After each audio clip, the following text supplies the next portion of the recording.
안녕하십니까, 엑스텐입니다. 오늘 미국 증시가 2분기를 대미를 장식하며 정말 인상적인 마무리를 보여줬습니다. S&P 500이 0.52% 상승했고 사상 최고치를 경신했습니다. 나스닥도 0.48% 올랐고 다우도 0.63% 상승했습니다. 특히 주목할 점은 2분기 전체 수익률입니다. S&P 500이 10.57%, 나스닥이 무려 17.575%나 상승했습니다. 첫 번째 소식입니다. S&P 500과 나스닥이 월요일 사상 최고치를 마감하면서 1년여 만에 최고의 분기 성과를 기록했습니다. 이건 정말 놀라운 수치인데요. 2분기에 S&P 500이 10.57, 나스닥이 17.75%나 상승한 것입니다. 다우존스도 4.98%, 그리고 러셀 2000 소형 지수도 8.28% 상승했습니다. 여기서 중요한 건 상반기 전체로 보면 2022년 이후 가장 약한 성과라는 점인데요. 4월 2일 트럼프 대통령의 전면 관세 발표 이후 불확실성이 계속 시장을 짓눌러 왔었던 것이죠. 지금의 상승세는 무역협상 진전에 대한 기대감이 큰데 7월 9일 관세 마감일을 앞두고 변동성이 클 걸로 예상이 됩니다. 두 번째 소식입니다. 캐나다가 일요일 밤 시행 예정이던 미국 기술기업 대상 디지털세를 전격 철회했습니다. 이게 바로 오늘 시장 상승의 직접적인 촉매였는데요. 캐나다가 미국과의 무역협상을 진전시키기 위해 디지털세 도입을 포기한 것입니다. 시행 몇 시간 전에 일어난 일입니다. 이런 움직임이 다른 국가들에게도 영향을 줄 것 같습니다. 하지만 베세트 재무장관이 경고했듯이 선의 협상을 하고 있어도 7월 9일 이후에는 더 높은 관세에 직면할 수 있다고 얘기를 했습니다. 결국 트럼프 대통령의 최종 결정에 달렸다는 뜻이겠죠. 단기적으로는 긍정적이지만 근본적인 무역전쟁 위험은 여전히 남아있다고 봅니다. 메타 소식입니다. 마크 저커버그가 오늘 내부 메모를 통해서 메타 슈퍼 인텔리전스 랩스의 출범을 발표했습니다. 정말 파격적인 인사죠. 스케일 AI의 CEO였던 알렉산드르 왕을 메타의 최고 AI 책임자로 영입했고 전 기터브 CEO 넷 프리드먼이 AI 제품 및 응용 연구를 총괄하게 됩니다. 메타가 스케일 AI에 150억 달러를 투자한다는 보도도 예전에 있었고요. 이건 메타가 AI 경쟁에서 뒤처진다는 위기감의 표현이라고 볼 수 있습니다. 구글과 오픈 AI에 비해 늦게 뛰어든 메타가 이제 진짜 승부수를 던진 셈입니다. 알렉산드르 왕은 데이터 라벨링 분야의 최고 전문가고 넷 프리드먼은 오픈소스 개발 플랫폼 경험이 풍부합니다. 메타 주가가 장중 사상 최고가를 기록한 것도 이 때문이라고 봅니다.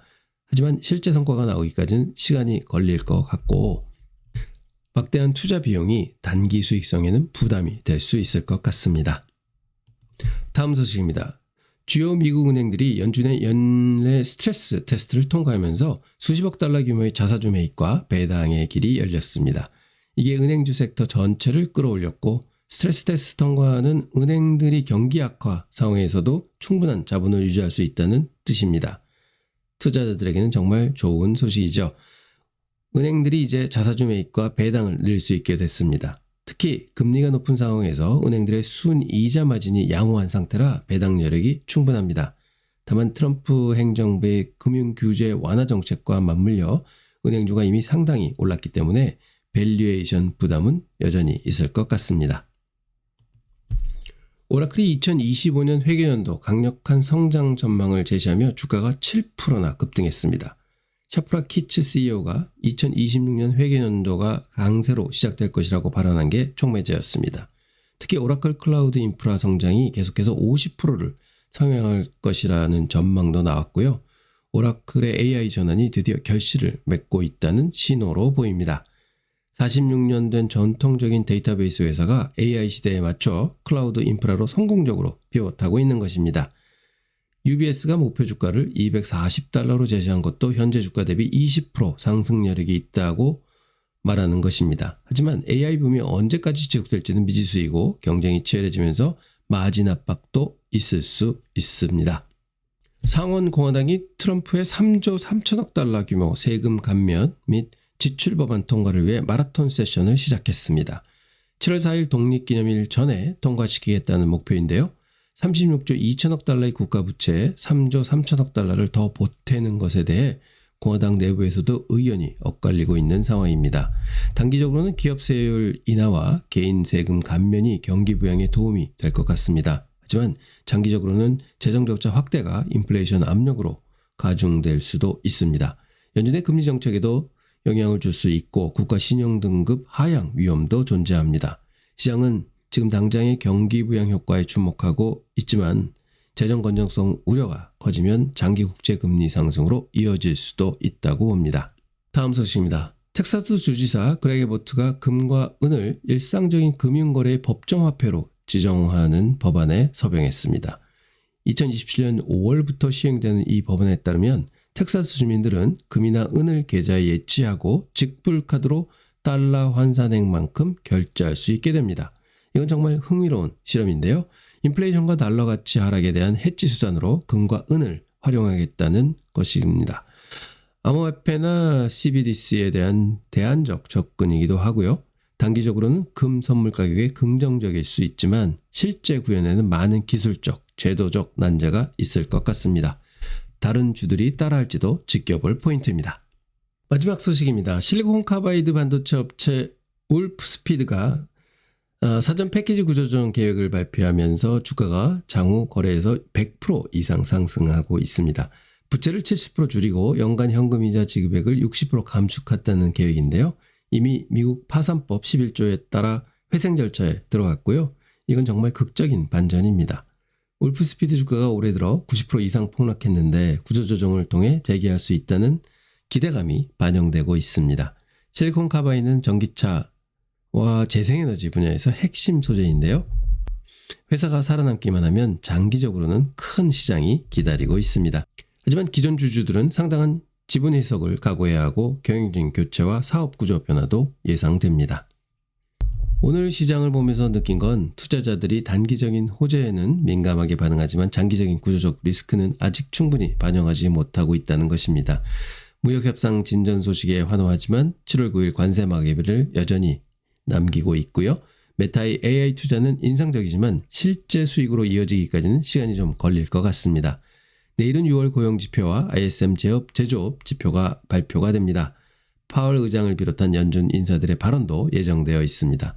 2분기 마지막 날 화려한 피날레를 장식했지만 7월은 더욱 변동성이 커질 것으로 예상합니다. 투자자 여러분 항상 리스크 관리 잊지 마시고 내일도 함께 하시죠. X10 코너입니다.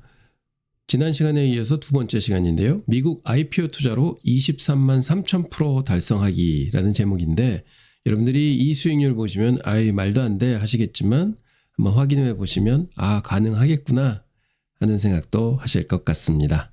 시작하겠습니다.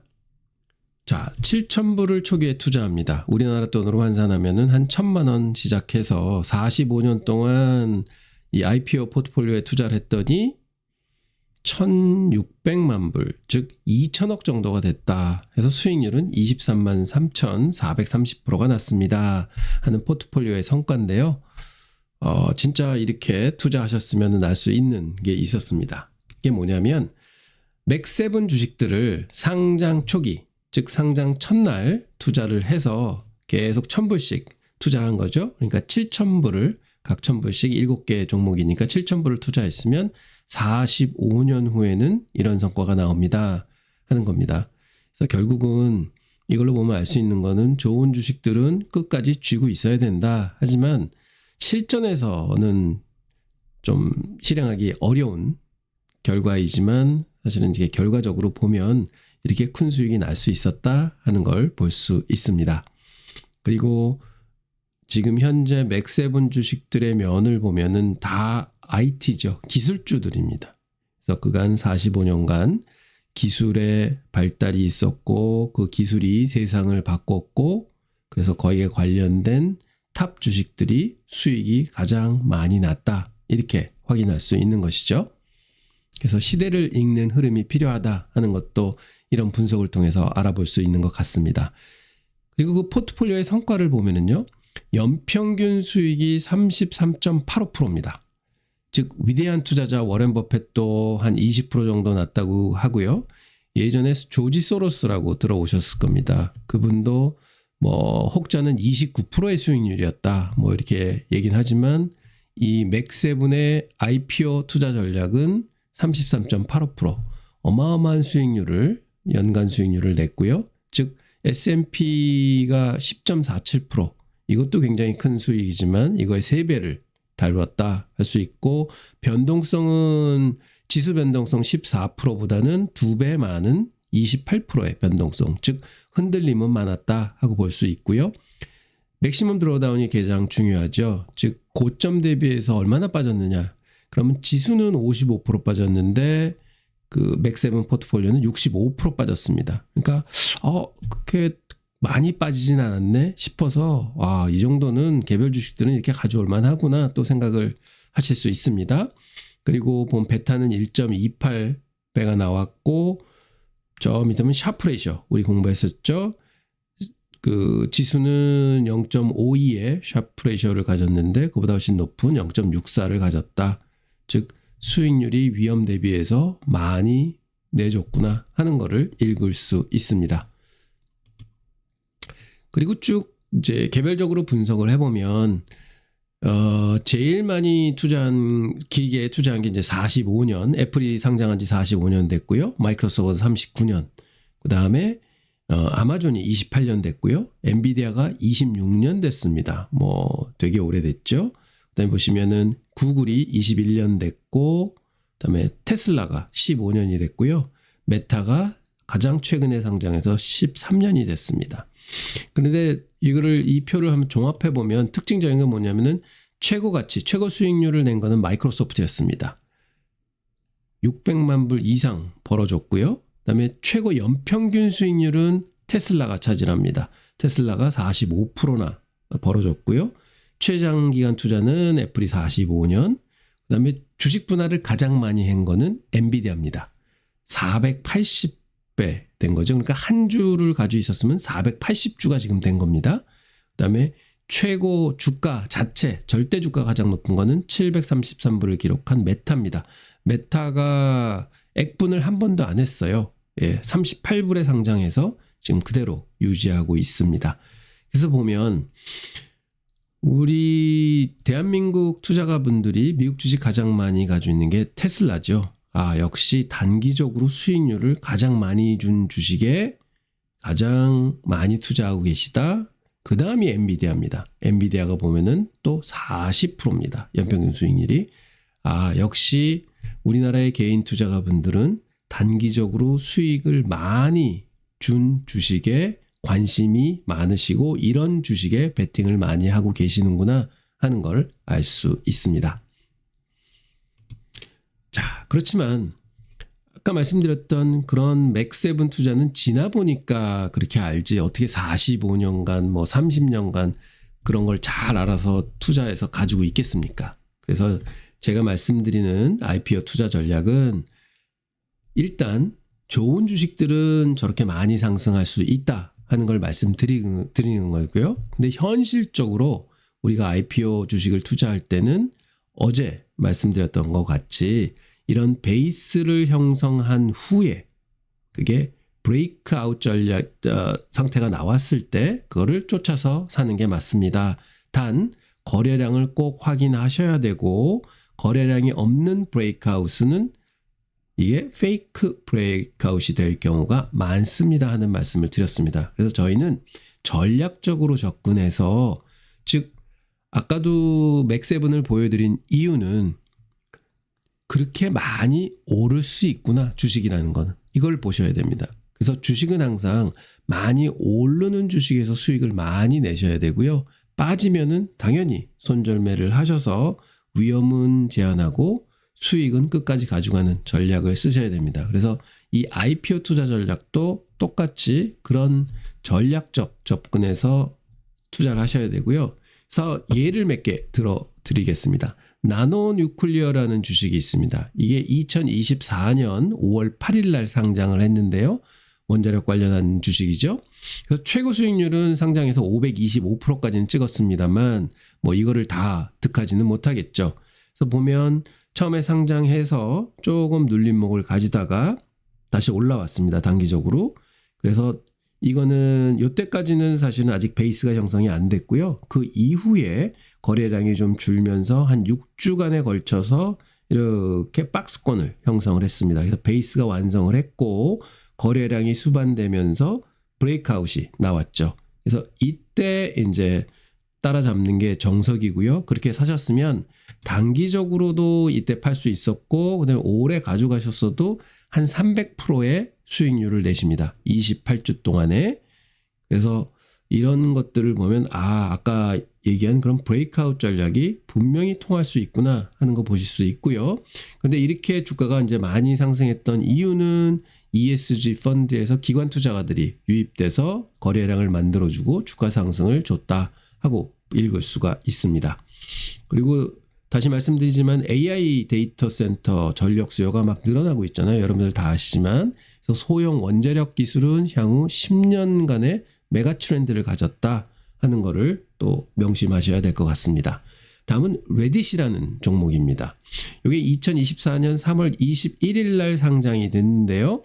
처음 4일 동안은 25% 상승을 했습니다. 그래서 급하게 상승을 하다가 즉 절대로 초기에는 사는 게 아니라고 말씀을 드렸죠. 그래서 안 그래도 눌림을 가지고 여기서 이제 계속 이제 상승을 했고 뭐 이때도 기회가 오지만 저희가 생각하는 베이스는 아직 이루어지지 않았습니다. 그래서 요때쯤 베이스가 이루어졌었는데 완성이 됐는데 뚫지는 못했죠. 그리고 거래량이 또 줄어들면서 다시 이제 내려오기 시작했고 브레이크아웃이 없었습니다. 그러다가 29주가 마무리되는 순간에 거래량이 늘면서 브레이크아웃이 이루어졌고 그 다음에 갭상승을 통해서 주가가 계속 올라갔습니다. 16주 동안에 200%가 올랐습니다. 즉 29조를 기다려서 브레이크아웃 나오기를 기다린 거죠. 그리고 뭐 여기서 잡을 수도 있었고 사실은 여기서 잡을 수도 있었습니다. 하지만 주가의 상승은 줬다. 그래서 이런 거 보면 공모주는 처음 따라잡는 게 아니라 이런 박스가 형성이 될 때까지 기다리고 그거를 브레이크아웃 할 때, 즉 거래량이 수반될 때 사는 게 정석이다 하는 걸 다시 한번 읽을 수 있습니다.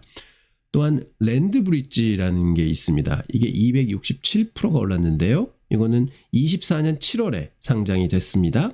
근데 상장하고는 바로 130%가 올랐어요. 근데 베이스 형성은 없었죠. 계속 올라왔기 때문에. 하지만 이거를 획득 못한 건 아쉽지만 그래도 저희가 말씀드린 이런 베이스를 형성을 했느냐 보면은 고점, 그 다음에 고점을 뚫고 고점 형성해서 여기가 이제 베이스가 형성이 됐죠. 이게 5주간의 베이스를 형성을 했습니다. 그리고 브레이크아웃이 나왔고 거래량이 수반이 됐고 그걸 사서 6주 만에 또 100%의 상승을 보입니다. 6주에 100%. 물론 다 합치면은 267%가 올랐지만 그거는 획득을 못했지만 그래도 100% 수익률을 얻을 수 있었다. 어떻게? 우리가 정해놓은 전략대로 따라했으면. 그래서 이 IPO 주식들은 이렇게 큰 수익을 줄 수 있다 하는 걸 다시 한번 명심하시면 되시겠습니다. 그리고 여러분들 잘 아시는 줌 있죠. 이게 과거 사례인데요. 보면은 줌도 초기 상장에서는 굉장히 급속도로 올랐다가 베이스를 형성을 안 한 거죠. 이거는 오르기만 한 겁니다. 그러다가 쭉 빠졌다가 이 박스권의 베이스를 형성하고 그 다음에 거래량이 폭발하면서 이 베이스를 돌파합니다. 이때 진입을 하셨으면 33주간 460%의 성과를 줍니다. 어마어마한 성과가 났던 거고요. 그 다음에 여러분 넷플릭스 잘 아시죠? 이것도 2002년도에 이제 상장이 되죠. 사실은 2000년도 닷컴 버블이 터지고 난 다음에 굉장히 이제 많이 어려움을 겪었었는데요. 그때 보면 이 주식이 상장 후에 한 1년 동안 70% 정도 하락을 합니다. 그러다가 시장이 반등을 하면서 이것도 같이 반등을 했고 저희들이 말씀드린 거는 이 베이스가 형성이 되는데 꽤 오랜 시간이 걸렸지만 그래도 그 베이스의 상단을 뚫는 이런 브레이크아웃이 나갔고 뭐 여긴 좀 안 보이지만 거래량이 수반이 되면서 여기서 만약 진입을 했다 그러면은 45주 즉 1년 동안 350%의 상승이 있었다 하는 걸 보실 수 있습니다. 그래서 IPO 주식들은 아까 얘기한 대로 베이스 형성 과정 후에 브레이크아웃에서 사면 이 정도의 수익이 날 수 있구나 하는 걸 다시 한번 보실 수 있습니다. 그런데 베이스 형성이 없었던 종목도 있습니다.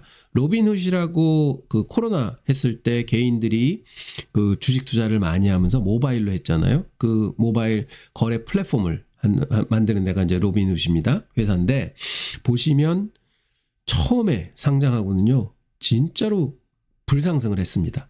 그래서 아까도 말씀드렸지만 이런 상승이 분명히 있을 수 있습니다만 초기에 따라잡는 건 아닙니다 하고 말씀을 드렸고요. 그리고 이 주식 보시면은 그 고점을 찍고는 그 다음부터 하락을 시작해서 사실은 베이스 형성이 한 번도 없었습니다. 이 고점을 뚫은 적이 없죠. 베이스 형성이 또 여기서 이루어지다가 또 하락을 했고, 그래서 베이스 형성이 여기서 되는 듯 하지만 또 빠졌고 계속해서 하락을 했다. 근데 이게 얼마나 하락을 했냐면요. 45주 동안 91%나 하락을 했습니다. 그래서 이런 주식들은 사면 안 됩니다. 왜냐하면 살 기회가 없었습니다. 그래서 베이스가 중요하다고 말씀드리는 거는 전 고점을 뚫지 못하면 이 상장 주식은 사는 게 아닙니다 하고 말씀을 다시 한번 드리겠습니다. 그래서 결론은 뭐냐? 우리가 IPO 주식은 사면 많이 오를 수 있다는 것은 확인했습니다. 그리고 어떻게 사야 된다는 걸 확인했습니다. 근데 이거를 무턱대고 계속 가지고 계신다? 물론 맥세븐 주식은 보셨지만은 뭐 30년, 40년 뒤에 많이 수익을 줬다? 하지만 저희는 전략적으로는 그렇게 접근할 수가 없습니다. 그래서 뭘 해야 되냐? 오르면 팔아야 됩니다. 근데 언제 파느냐? 이게 제일 어렵죠. 그래서 제가 볼 때는 어떤 이동평균선에서 이격이 벌어졌을 때 파는 건데 보통 IPO 주식들은 저렇게 올라가게 되면 이격이 넓어지는 순간에는 50%, 100% 정도 오를 때가 많습니다. 그래서 저는 개인적으로 말씀드리고 싶은 거는 한 50%, 30에서 50% 정도 오르면 가지고 있는 물량의 30% 내지 50%는 팔아주고 만약 100%를 간다. 그러면 또 나머지 30에서 50%를 팔아준다. 이렇게 해서 이익 실현을 하는 게 맞는 것 같습니다. 그리고 다른 기회를 또 기다리시는 거죠. 혹은 우리가 항상 트레이딩 할 때 위험 대비 수익을 또 따지시잖아요. 그래서 진입한 시점이 뭐 이때다 하게 되면은 기술적으로 그 전 저점을 내가 스탑 로스를 잡는다 하면 이만큼의 리스크를 가지고 투자를 한 겁니다. 그러면 리스크 대비 10배 왔을 때 한 반 정도 팔아주고 15배 왔을 때 한 나머지 반을 판다. 즉 만약 5%의 리스크를 가졌으면 리스크의 10배는 50%잖아요. 50% 갔을 때 반 팔아주고 한 또 100% 갔을 때 한번 팔아주고 하는 개념이랑 이제 거의 비슷합니다. 그래서 리스크 대비 몇 배 갔을 때 난 팔겠다. 미리 타겟을 잡으시고 팔아주시면은 충분히 좋은 이제 트레이딩이 된다. 이렇게 말씀드리겠습니다. 그리고 리스크 관리 굉장히 중요합니다.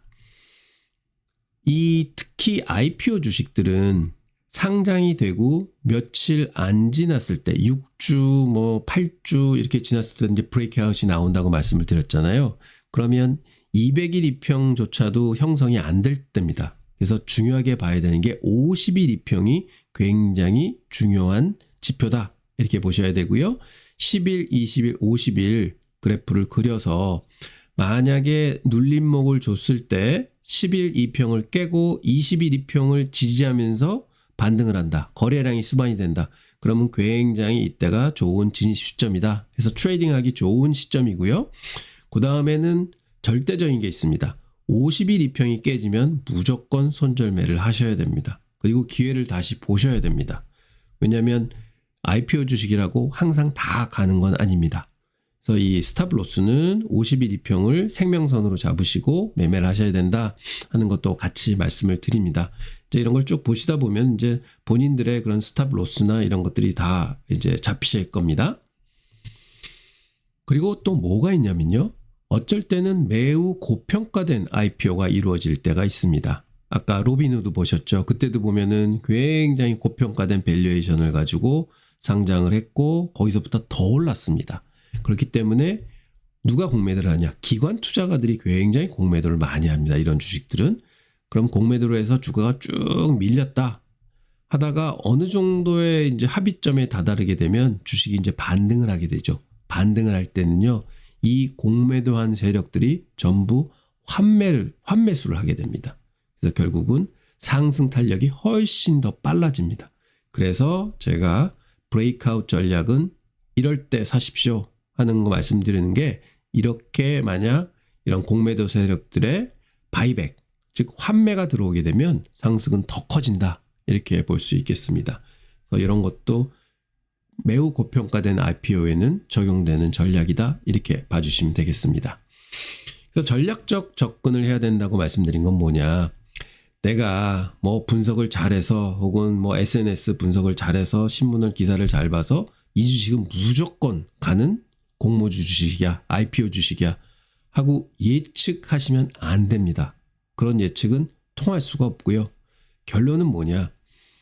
이런 IPO 주식에 그런 베이스가 형성이 되었는가를 보시고 베이스가 형성이 된 이후에 브레이크아웃이 일어났는가 그걸 또 보셔야 되고 그 다음에 그런 브레이크아웃이 거래량을 수반해서 나왔는가를 꼭 보셔야 됩니다. 이렇게 투자하시게 되면 사실은 한 6개 정도는 로스컷을 하고 나오실 거예요. 5% 내지 10% 손실을 보고 나오시게 되지만 한 2개 정도가 50%, 100%, 200% 수익을 내주게 됩니다.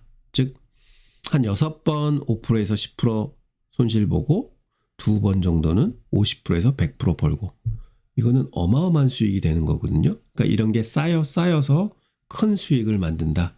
그래서 항상 내가 산 주식은 항상 위너가 돼야 돼 하는 생각보다도 IPO 주식은 이게 안 되는 것도 많기 때문에 로스컷 하다가 한두 번 크게 수익을 내는 거구나 하는 전략적 접근을 가지면서 트레이딩 하시면 굉장히 큰 수익을 올리실 수 있습니다. 그리고 그런 종목들은 어떻게 찾느냐. 뭐 종목 찾기 조건식에 가셔서요. IPO 한 지 1년에서 3년 된 것들. 그 중에서도 거래량이 충분하게 붙는 주식들, 그 다음에 50일 이평 위에 있는 종목들. 아까 말씀드렸죠. IPO 주식들은 200일 이평이 충분히 익지 않은 순간에 있는 주식들도 많기 때문에 50일 이평을 봐야 된다 하고 말씀을 드렸습니다. 그리고 뭐나 해도 성장성이 있는 주식을 사셔야 됩니다. 그래서 그 펀더멘탈 분석을 하셔서 매출하고 순이익이 매년 25% 이상씩 증가하는 종목, 즉 성장하는 종목을 사셔야지 큰 수익이 나실 수 있습니다. 그다음에 기술적으로도 뭐 여러 가지 이제 분석을 하셔서 좋은 주식을 찾으셔서 그 다음부터는 뭘 하시느냐? 이게 베이스를 형성을 했느냐? 브레이크아웃이 나오느냐? 거래량이 수반됐느냐는 이런 박스권 돌파 매매를 하시면 큰 수익의 기회가 생기실 수 있을 것 같습니다. 자, 이렇게 IPO 투자편은 마치도록 하겠습니다. 여러분, 트레이딩이라는 거는 위험을 투여하고 그 위험에 대한 대가를 크게 보상받는 전략입니다. 그래서 IPO는 특히 연글지 않은 싱싱한 종목들이 올라오는 거기 때문에 이게 크게 수익이 발현될 수 있습니다. 그래서 크게 튀는 종목을 잡는 게 주식 투자는 옳은 투자 방법이거든요. 그래서 IPO라는 종목에 포커스를 맞춰서 이런 트레이딩 전략을 여러분들이 실현하실 수 있다, 구현하실 수 있다 하는 말씀 드리기 위해서 이 두 편에 걸쳐서 말씀을 드렸고요. 그 다음에 맥셉은 20만% 이상 45년 동안 준 그 포트폴리오를 보면서 이렇게 장기 투자하십시오 하는 말씀을 드리는 게 아니라 주식이라는 거는 좋은 주식은 수익은 진짜로 생각 외로 많이 날 수 있다. 단 그 주식이 성장을 하는 주식이어야 된다. 그리고 성장하는 데는 이유가 있어야 됩니다. 즉 IT 주식들 지금 기술 혁명 구간이잖아요. 이런 IT 주식들이 성장할 수밖에 없구나 하는 전략적인 그런 사고도 한번 이끌어 내보셔야 된다 하는 말씀드리면서 여기서 마치도록 하겠습니다. 감사합니다.